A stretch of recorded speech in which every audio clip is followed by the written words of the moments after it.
आज फिर से खाली हाथ आ गए आप। अरे घर में सारा राशन खत्म हो रहा है, बच्चों के स्कूल की फीस भरनी है, घर का किराया भी देना है, कितने सारे खर्चे करने बाकी हैं। लेकिन आप हैं कि दूसरा कोई काम करना ही नहीं है आपको। पता नहीं और आपको कितने साल ऐसे लकड़ियां काट काट कर गुजारा करना पड़ेगा। अरे अब नहीं मिलती ज्यादा लकड़ियां तो क्या करूं, और मैं कोई दूसरा काम नहीं कर सकता, ये तो तुम्हें पता है। लकड़ियां काटना हमारा खानदानी काम है, मैं इसे नहीं छोड़ सकता। तो क्या हम हमेशा ऐसे ही रहेंगे? मैं तंग आ गई हूँ इस गरीबी से। तुम चिंता मत करो, मैंने सुना है कि गांव के बाहर जंगल में कई पेड़ हैं। मैं कल से वहां जाकर लकड़ियां तोड़कर फिर उन्हें बेचकर घर आऊंगा। देखता हूँ थोड़े पैसे मिल जाएं तो। अगली सुबह रामकिशन लकड़ियां तोड़ने अपनी कुल्हाड़ी लेकर जाने लगा। अनीता, कुछ खाने को दे दो, साथ लेकर जाता हूँ। जंगल के बीच पता नहीं कितना समय लगेगा। जी, सब्जी तो नहीं है, सिर्फ सूखी रोटी है, वही ले जाइए। रामकिशन जंगल में आ गया। वह आकर, अरे वाह, यहाँ तो बहुत बड़े बड़े पेड़ हैं। मुझे पहले ही यहाँ आना चाहिए था। अगर पहले आ जाता तो ज्यादा लकड़ियां काट कर ज्यादा पैसे कमाता। अनीता की शिकायत भी थोड़ी कम हो जाती। चलो कोई नहीं, पहले नहीं तो अभी ही सही। चलो काम पर लग जाओ रामकिशन। रामकिशन लकड़ियां तोड़ने लगा। बहुत देर लकड़ियां तोड़ने के बाद वो थक गया और बैठ गया। उसने अपनी साथ लाई हुई रोटी खाई और पानी पी लिया। फिर तोड़ी हुई लकड़ियों की 2 गड्डियां बनाई और उन्हें सर पर उठाकर ले जाने लगा। गांव में आकर, लकड़ियां ले लो, सूखी हुई लकड़ियां ले लो, अरे भाई लकड़ियां ले लो। कोई भी रामकिशन की लकड़ियां नहीं खरीद रहा था। रामकिशन आगे जाने लगा। वो बहुत थक गया था। उसे लग रहा था कि अब इतनी सारी लकड़ियां उसे घर ले जाने पड़ेंगी। तभी, अरे ओ लकड़ी वाले, जरा रुको तो। जी मालिक, आपको लकड़ी चाहिए क्या? हाँ चाहिए तो, लेकिन दाम कितना है एक गड्डी का? जी 50 रुपए। क्या, एक गड्डी का 50 रुपए? ये तो बहुत महंगा है। मालिक, अगर दोनों गड्डियां एक साथ ले लो तो मैं 80 रुपए में दे दूंगा। इतनी महंगी लकड़ी? ये लकड़ी तुम अपने घर में तो नहीं बनाते, ऐसे ही कहीं से तोड़ कर लाते हो? फिर इतने ज्यादा दाम क्यों रखते हो? 60 रुपए में देते हो तो ले लेता हूँ दोनों गड्डियां। मालिक, लकड़ी तो ऐसे ही लाते हैं, लेकिन उसे तोड़ने के लिए मेहनत भी तो लगती है। कितनी दूर जंगल में जाना पड़ता है, सूखा पेड़ ढूंढना पड़ता है, फिर लकड़ी के छोटे छोटे टुकड़े करके उसकी गड्डियां बनानी पड़ती हैं। अब इतनी मेहनत का कुछ तो फल मिलना चाहिए ना। चलो ये बात भी ठीक है, ना तुम्हारा ना मेरा। तुम ये दोनों गड्डियां मुझे 70 रुपए में दे दो। देखो वहीं थोड़ी दूर पर मेरा एक ढाबा है। मुझे चूल्हा जलाने के लिए रोज बहुत सारी लकड़ियों की जरूरत पड़ती है। अगर तुम मुझे कम दाम में लकड़ी दे दोगे तो मैं तुमसे ही खरीदूंगा। और चलो ढाबे पे जो बचा हुआ खाना होगा उसमें से भी थोड़ा तुम्हें दे दूंगा। अब तो ठीक है? ठीक है मालिक, आप 70 रुपए में ले लीजिए ये सब लकड़ियां। मैं कल भी आपके ढाबे पर पहुंचा दूंगा। सूखी राम को लकड़ी बेचकर उसके ढाबे से थोड़ा खाना लेकर रामकिशन घर आ गया। ये क्या लेकर आए हैं? खुशबू तो बड़ी अच्छी आ रही है। लगता है आज बहुत ज्यादा पैसे मिले हैं। ज्यादा तो नहीं, लेकिन एक ग्राहक मिला है जिसे रोज लकड़ियों की जरूरत पड़ती है। ये लो, उसी ने ये खाना दिया है, और ये 70 रुपए 2 गड्डियों के। क्या 2 गड्डियों से सिर्फ 70 रुपए? आप तो एक गड्डी 50 रुपए में बेचते हो। 30 रुपए का घाटा। अरे वो छोड़ो, ये देखो कि रोज के लिए एक ग्राहक मिल गया। हाँ, पैसे थोड़े कम हैं, लेकिन ठीक है, उसके बदले में खाना भी तो दे रहा है ना। ऐसे ही दिन बीत रहे थे। एक दिन जब रामकिशन लकड़ी तोड़ रहा था, तब उसके हाथ से उसकी कुल्हाड़ी छूट गई और चींटियों के बाम्बी पर गिर गई। उस बाम्बी से कड़कड़ ऐसी आवाज आई। अरे ये क्या? लगता है चींटियों की बनाई हुई ये बाम्बी टूट गई। अब चींटियां बाहर आएंगी और मुझे काटने लगेंगी। चलो अभी जाता हूँ यहाँ से। रामकिशन जा ही रहा था कि उसे पीछे से आवाज आई। रुको मूर्ख। रामकिशन ने मुड़ कर देखा तो उसके सामने पूरे शरीर पर मिट्टी लगे हुए एक ऋषि खड़े थे। मूर्ख, तूने मेरी बरसों की आराधना को तोड़ दिया है। मुझे माफ कर देना ऋषिवर, मेरे हाथ से ये गलती से कुल्हाड़ी छूट गई और इस छत्ते पर जाकर गिरी। मुझे लगा कि अब ये चींटियां बाहर आकर मुझे काट लेंगी, इसीलिए मैं भाग रहा था। तुझे क्षमा नहीं, दंड मिलेगा। मैं तुझे श्राप देता हूँ कि तू अभी के अभी एक कौवा बन जाए। नहीं नहीं ऋषिवर, मुझे ऐसा श्राप मत दीजिए। मेरे घर पर मेरी बीवी बच्चे हैं, अगर मैं कौवा बन गया तो उनका क्या होगा? क्रोध में आकर मेरे मुख से तुम्हारे लिए ये श्राप निकल गया। अब मैं उसे वापस नहीं ले सकता, लेकिन तुम्हें उसका निवारण बता सकता हूँ। जब भी किसी पुण्य आत्मा के हाथ से तुम खाना खाओगे, तब तुम अपने असली रूप में आ जाओगे। लेकिन ऋषिवर, आप भी तो पुण्य आत्मा हैं। मैं एक ऋषि हूँ। तुम्हें एक ऐसा पुण्य आत्मा ढूंढना है जो बिना किसी स्वार्थ के छोटे से छोटे जीव के प्रति जीव दया रखे। ऋषि के श्राप की वजह से रामकिशन कौवा बन गया। कौवा बनते ही रामकिशन हवा में उड़ने लगा। हे भगवान, ये सब क्या हो गया? अब मुझे कहाँ मिलेगी ऐसी पुण्य आत्मा? रामकिशन उड़ते हुए एक नदी के किनारे पहुंचा। वहां उसने देखा कि कुछ लोग काव काव ऐसे बोलकर कौवे को बुला रहे थे। उनके सामने खाने की चीजें रखी थी। अरे वाह, लगता है ये लोग कौवे को बुलाकर खाना खिला रहे हैं। चलो जाकर देखता हूँ, शायद इनमें से ही कोई वो पुण्य आत्मा हो। रामकिशन वहां आकर थाली में रखा हुआ खाना खाने लगा। अरे ये क्या, इन लोगों ने तो खुद मुझे बुलाया था। वैसे तो लोग कौवे को देखकर उड़ा देते हैं। मैंने तो यहाँ खाना खा लिया, लेकिन फिर भी मैं कौवा ही बना हूँ। चलो कहीं और जाकर देखना पड़ेगा। रामकिशन वहां से उड़कर आगे जाने लगा। आगे जाकर रामकिशन सूखी राम के ढाबे के पास चला गया। अरे मैं कितना बुद्धू हूँ। सुखी राम तो रोज मेरे और मेरे परिवार के लिए खाना देता है, तो उससे बड़ी पुण्य आत्मा तो कोई और हो ही नहीं सकता। देखता हूँ कि कब सुखी राम बाहर आकर खाना डालता है। उसके हाथों का खाना खाकर तो मैं तुरंत ही फिर से इंसान बन जाऊंगा। रामकिशन वहीं एक पेड़ के टहनी पर बैठकर इंतजार करने लगा। कुछ देर के बाद सूखी राम हाथ में कुछ थालियां लेकर आया और उसने उन थालियों को बाहर धोने के लिए रख दिया। सूखी राम के जाते ही रामकिशन ने वहां आकर थाली में बचा हुआ खाना खा लिया, लेकिन फिर भी वो वैसे के वैसे ही था। रामकिशन उड़ते उड़ते ऋषि के पास आया और ऋषिवर, आपने तो कहा था कि मुझे ऐसी पुण्य आत्मा ढूंढना है जो किसी भी जीव के प्रति जीव दया रखे। आज मुझे नदी के किनारे कुछ लोग दिखे जो कौवे को बुला बुलाकर खाना दे रहे थे। मैंने उनके पास जाकर उनकी थाली में से खाना खा लिया। फिर मैं सुखी राम के ढाबे पर गया। सुखी राम तो मुझे रोज खाना देता है। वो सारी थालियां पंछी, कुत्ते, बिल्लियों के लिए रख देता है। मैंने उसकी हाथ की थाली से भी खाना खा लिया, फिर भी मैं इंसान क्यों नहीं बना? बेटा, तुम जिन लोगों के बारे में बात कर रहे हो, उन दोनों के दिलों में स्वार्थ की भावना थी। पहले तुम नदी तट पर गए। वहां के लोग उनके किसी परिजन की आत्मा की शांति के लिए श्राद्ध कर्म कर रहे थे। उसमें उनका स्वार्थ था कि उन्हें पितृदोष ना लगे।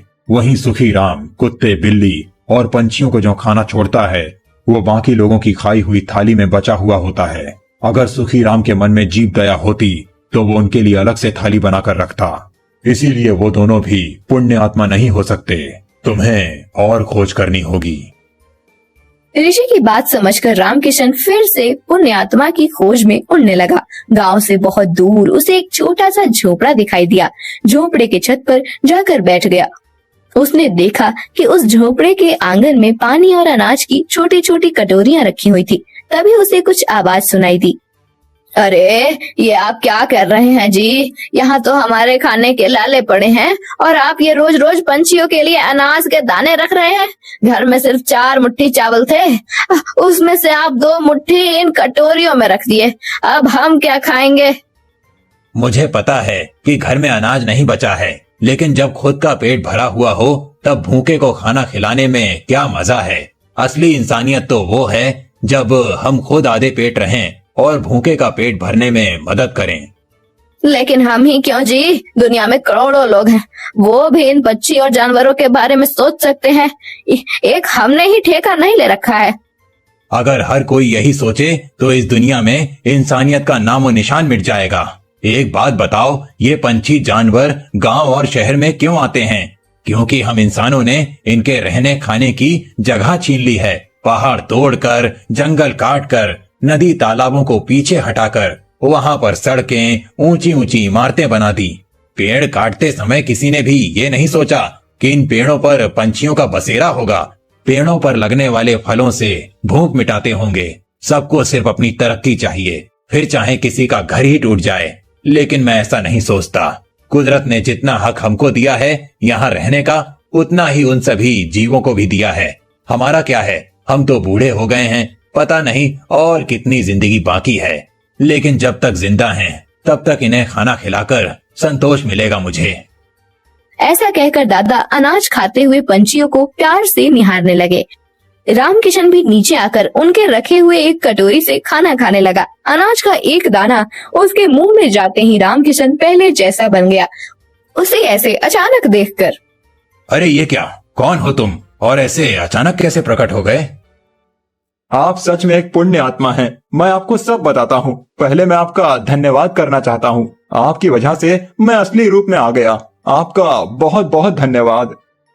फिर रामकिशन ने रिसीवर वाली सारी कहानी दादाजी को बताई। ऐसी कोई बात नहीं बेटा, मैं तो सिर्फ अपना कर्म कर रहा हूँ। नहीं बाबा, आप नहीं जानते कि आपने मुझ पर कितने उपकार किए हैं। आपके दिल में सच में बहुत जीव दया है। रामकिशन खुश होकर अपने घर आ गया। उस दिन के बाद रामकिशन बहुत मेहनत करके तरक्की करने लगा। धीरे धीरे उसके अच्छे दिन आ गए।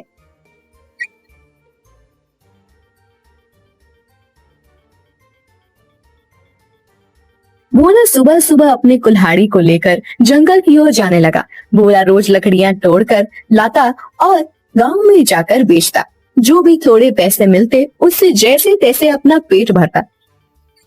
उस दिन जब भोला लकड़ी काटने गया, उसने देखा कि बहुत सारे पेड़ पहले से ही कटे हुए हैं। फिर अरे ये क्या, लगता है आज कलुआ मुझसे पहले आकर लकड़ियां तोड़कर चला गया। वैसे भी कलुआ को तो मुझसे बहुत ज्यादा लकड़ियों की जरूरत होती है, इसीलिए आया होगा। चलो अब जंगल के और अंदर जाना होगा। भोला और अंदर चला गया। उसने देखा कि बीच जंगल में बहुत से पेड़ थे। उन पेड़ों को देखकर, अरे वाह, यहाँ पर तो बहुत सारे पेड़ हैं। अगले 2 महीनों तक भी रोज लकड़ियां काटूं तो भी कम नहीं पड़ेंगी। भोले ने पेड़ काटने के लिए कुल्हाड़ी उठाई। तभी उसने देखा कि ऊपर एक बंदरिया अपने नवजात बच्चे के साथ उस पेड़ पर बैठकर फल खा रही थी। वो बंदरिया इतने प्यार से अपने बच्चे को पकड़कर बैठी थी कि उनका प्यार देखकर भोला रुक गया।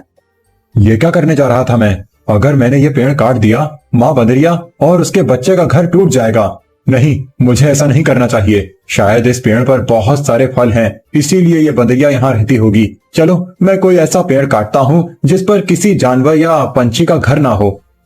भोला और आगे चला गया। उसने अपनी जरूरत के अनुसार लकड़ियां काटी और उन्हें बेचने चला गया। ऐसे ही दिन बीतते रहते हैं। भोला रोज उस बंदरिया और उसके बच्चे को देखता। कभी कभी भोला बंदरिया को खिलाने के लिए घर से रोटी भी ले आता। एक दिन जब भोला लकड़ी काटने गया, तब उसने देखा कलुआ उसी पेड़ पर कुल्हाड़ी चला रहा था जिस पेड़ पर उस बंदरिया रहती थी। कलुआ को उस पेड़ को काटते देख, अरे कलुआ, ये क्या कर रहे हो? ये कैसा सवाल है? भगवान ने आंखों की जगह बटन लगाकर भेजा है क्या? दिखाई नहीं देता? लकड़ी काट रहा हूँ। वो तो मैं देख रहा हूँ कलुआ, लेकिन इस पेड़ की लकड़ी क्यों काट रहे हो? किसी और पेड़ की लकड़ी काटो। पेड़ पर देखो, एक बंदरिया का घर है, उसके साथ उसके नवजात शिशु भी हैं कलुआ। तो क्या हुआ? वो बंदरिया किसी और पेड़ पर चली जाएगी। इतने सारे पेड़ तो हैं। लेकिन कलुआ, लेकिन वेकिन कुछ नहीं। चल निकल जा यहाँ से। आया बड़ा मुझे सिखाने वाला। और सुन, इस पेड़ को तो पूरा मैं ही काटूंगा। ये ध्यान रखना, तुझे चाहिए तो कहीं और चला जा, नहीं तो ये देख रहा है ना कुल्हाड़ी, मुझे जरा सी भी देर नहीं लगेगी इस कुल्हाड़ी को तुझ पर चलाने में। कलुआ पेड़ काटने लगा। भोला बेचारा चाह कर भी कुछ नहीं कर पाया और आगे चला गया। दोपहर के समय जब भोला जंगल से लौट रहा था, तब सपने देखा कि कलुआ ने वो पूरा पेड़ काट डाला था। भोला को बहुत बुरा लग रहा था। तभी उसकी नजर पेड़ के एक बड़े लकड़ी के नीचे गई। वो बंदरिया उस लकड़ी के नीचे मरी पड़ी हुई थी। उसे देख भोला की आंखों में आंसू बहने लगे। भोला को लग रहा था कि शायद उसके बच्चे की भी मौत हो गई है। भोला उस बंदरिया के पास गया। तभी उसने देखा कि बंदरिया ने मरते हुए भी अपने बच्चे को अपने गोद में सुरक्षित रखा था। हे भगवान, तेरी महिमा अपरंपार है। इस बंदरिया ने मरते हुए भी अपने बच्चे को गोद में सुरक्षित रखा है। सच में माँ आखिर माँ ही होती है। लेकिन अब इस बच्चे का क्या होगा? कलुआ भी कितना दुष्ट है। मैंने बताया था उसे इस पेड़ पर इस बंदरिया का घर है, लेकिन उसने मेरी बात नहीं सुनी। फिर भोला ने गड्ढा खोदकर बंदरिया के शव को उस गड्ढे में डाल दिया। फिर उसके बच्चे को अपने गोद में उठाकर अपने साथ उसे घर ले आया। उस दिन एक बात से भोला अपने छोटे भाई की तरह उस बंदर को साथ रखने लगा। एक दिन भोला लकड़ी काटने गया था, तब क्यों भोला, सुना है तूने किसी बंदर को पाल रखा है? अरे खुद का पेट तो तुझसे भरता नहीं, अब उस बंदर को क्या खिलाएगा? वो वही बंदर है कलुआ, जिसकी माँ के तुम हत्यारे हो। मैंने तुम्हें कहा था कि उस पेड़ पर उस बंदरिया का घर है, फिर भी तुमने वो पेड़ काट दिया। वो बंदरिया पेड़ से गिरकर मर गई, इसीलिए मुझे इंसानियत के नाते उस बंदर को अपने साथ ले जाना पड़ा। अगर मैं उसे नहीं ले जाता तो इस जंगल में ऐसे ही उसकी मौत हो जाती। हाँ तो तू बड़ा दयावान है ना, सारी दुनिया की इंसानियत और अच्छाई एक तुझ में ही भरी हुई है ना। कलुआ, मेरी तुमसे विनती है कि आगे से तुम कोई भी पेड़ काटते समय थोड़ा ध्यान दो कि किसी जानवर पंछी का घर न टूटे। ए भोला, मैंने पहले भी एक बार तुझसे कहा था कि तू मुझे मत सिखा।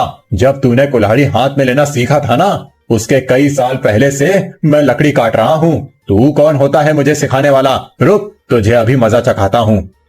ऐसा कहकर कलुआ ने भोला को पीटना शुरू कर दिया।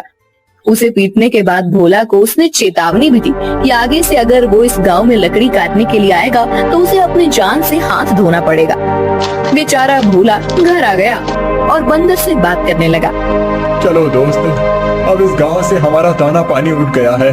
उस कलुआ ने मुझे पीट कर साफ साफ चेतावनी दे दी है। अब अगर जान बचानी है तो इस गांव को छोड़कर जाना ही बेहतर होगा। चलो हम कहीं और जाकर हमारी अपनी दुनिया बसाएंगे। भोला बंदर को अपने कंधे पर बिठाकर गांव से कहीं दूर जाने के लिए निकल गया। दिन बीत रहे थे और भोला दर बदर भटकते हुए काम की तलाश कर रहा था। ना तो उसे काम मिल रहा था और ना उसके रहने का कोई ठिकाना था। जैसे तैसे अपने लिए और बंदर के लिए वो एक वक्त का खाना जुटा पा रहा था। एक दिन ऐसे ही वो थक कर एक पेड़ के नीचे बैठा हुआ था।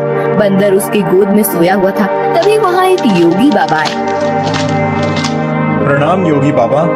कल्याण हो पुत्र, एक बात बताओ, तुम इस बंदर को ऐसे गोद में लेकर क्यों बैठे हो?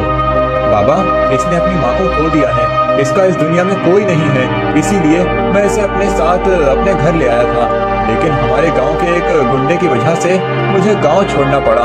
अब मैं काम और सर पर छत ढूंढते हुए दर दर भटक रहा हूँ। पुत्र, तुम्हारा हृदय सच में कोमल है। तुमसे किसी का भी दुख नहीं देखा जाता। तुमने इस अनाथ बंदर की जिम्मेदारी लेकर इसे एक परिवार दिया है। तुम अगर चाहो तो मेरे साथ मेरे आश्रम में रह सकते हो। मेरे आश्रम में मेरे कुछ शिष्य रहते हैं और कई बार कितने साधु भी आते हैं। उनके भोजन और रहने की व्यवस्था की जिम्मेदारी अगर तुम उठाओ तो मुझे बहुत आनंद होगा। ये तो मेरी खुशनसीबी है बाबा, मुझे आपके साथ रहने में सचमुच खुशी होगी। लेकिन बाबा, मेरा ये बंदर भी मेरे साथ आएगा, मैं इसे कहीं नहीं छोड़ सकता। हाँ पुत्र, तुम इसके साथ आ सकते हो। भोला बाबा के साथ उनके आश्रम चला गया। भोला अब योगी बाबा के आश्रम में सफाई, भोजन व्यवस्था, हवन की सामग्री ले आना, बाबा जी के शिष्यों की सहायता करना, ऐसे सारे काम करने लगा। भोला का बंदर हमेशा उसके साथ रहता था। योगी बाबा भोला का काम और उसकी काम के प्रति निष्ठा देखकर खुश थे। बाबा हमेशा अपने बाकी शिष्य और साधुओं से भोला की तारीफ करते थे। बाबा जी का एक शिष्य था मानिक, जो भोला की तारीफ से बहुत जलता था। उसे लगता था कि भोला तो एक साधारण लड़का है, फिर भी बाबा जी उसकी बड़ी तारीफ करते हैं। जबकि मैं इतनी पढ़ाई करता हूँ, वेद पाठ करता हूँ, फिर भी बाबा जी को मेरी कोई अहमियत नहीं है। एक दिन मानिक भैया, ये लीजिए, आपके लिए ये ताजे फल लेकर आया हूँ। भोला, आजकल तुम ज्यादा आलसी हो चुके हो। तुम्हें ज्यादा खाना ना पकाना पड़े, इसीलिए तुम ये फल लेकर आते हो। ऐसी बात नहीं है भैया, वो बाबूजी ने आज सबको फलहार करने को कहा है, इसीलिए मैं फल लेकर आया था। भोला बात कर ही रहा था कि तभी उसका दोस्त बंदर आया और उसने मानिक के फल खा लिए। अरे अरे, ये क्या? अरे संभालो तुम्हारे इस बंदर को, पूरे आश्रम को सर पर उठाकर रखा है। ये बंदर मेरे फल खा गया। भोला, अभी के अभी इस बंदर को भगाओ इस आश्रम से, नहीं तो मैं योगी बाबा से इसकी शिकायत करूंगा। मानिक भैया, मैं आपसे माफी मांगता हूँ और आपके लिए और फल लेकर आता हूँ, लेकिन मेरे इस भाई को मैं अपने से अलग नहीं कर सकता। मानिक को भोला पर बहुत गुस्सा आया। उसने योगी बाबा से भोला की शिकायत की, लेकिन बाबा जी ने भोला का पक्ष लेकर मानिक को ही सुना दिया और ध्यान मग्न हो गए। आज तो हद हो गई, इसकी वजह से गुरुजी ने मुझे डांटा। इसका कुछ करना ही पड़ेगा, लेकिन इस तरह कि मेरा नाम कहीं ना जाए और इसकी छुट्टी हो जाए। कुछ दिन के बाद योगी बाबा को उस गांव के राजा ने अपने राजमहल में आने का आमंत्रण दिया। योगी बाबा अपने शिष्यों के साथ भोला को लेकर राजमहल चले गए। राजा ने उनकी बड़ी आओ भगत की। 2 दिन राजमहल में रहने के बाद सब आश्रम लौट गए। फिर 2 दिन के बाद राजा अपने कुछ दास और प्रधान के साथ आश्रम आए। क्षमा करें बाबूजी, यहाँ आकर आपको कष्ट दे रहा हूँ, लेकिन बात ही ऐसी है कि मुझे स्वयं आपकी भेंट लेने आना पड़ा।